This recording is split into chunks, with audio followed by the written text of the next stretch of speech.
Well, hi, welcome back to my YouTube channel, Kite Swift Moves Trading Academy. And lately we've been talking about charts and charting system, and we've been looking at Trading View. You can look at whatever charting system you want to use. A key component of a good charting system is you'll have a watch list, so you don't have to remember all the different codes for these different securities or stocks, ETFs, and so forth. So let's say you want to remove a security. So like in TradingView, you just come over here and you're going to click on the little garbage can sign and poof, it's gone. Let's say, oh, wait a minute, I didn't mean to do that.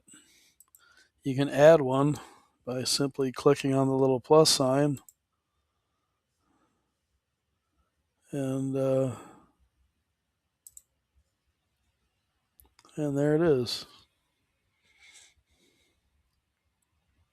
And you can, if you click on these, it'll put them in alphabetical order, or you can go reverse. Let's say you have your watch list and you want to know like who's got the largest upside or downside. Like that's a quick way to check that. You just click on that, and you go back to alphabetical order. Now you can have multiple checklists, or excuse me, watch lists, but I'm going to say this with some reservations, simply because you don't need a whole lot of stocks that you're trading in. What you want to do is you want to just pick a handful and stick with those, because you're going to find that just like your best friend, after a while you know your best friend really well. It's because you've been around them enough.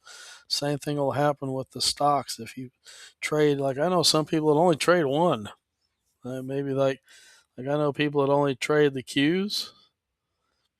I know some people that only trade SPY. Same thing, Tesla, Microsoft, maybe it's Apple or what have you.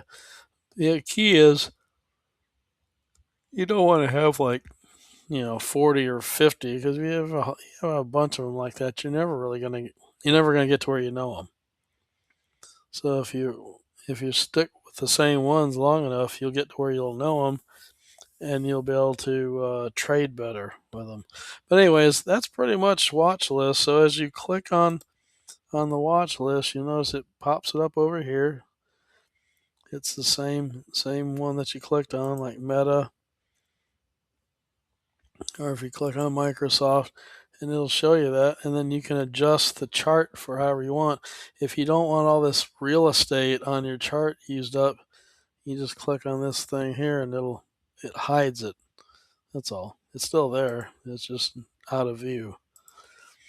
Now also, too, just so in case you didn't pick up on it, when you click on this tells you some basic information about this company and the stock that you're looking at.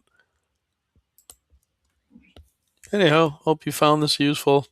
Hope you have a great day. See you on the charts, and have fun seeking alpha. Alpha meaning in the trading world, that means profit. So hope you have fun seeking alpha. Talk soon. Bye.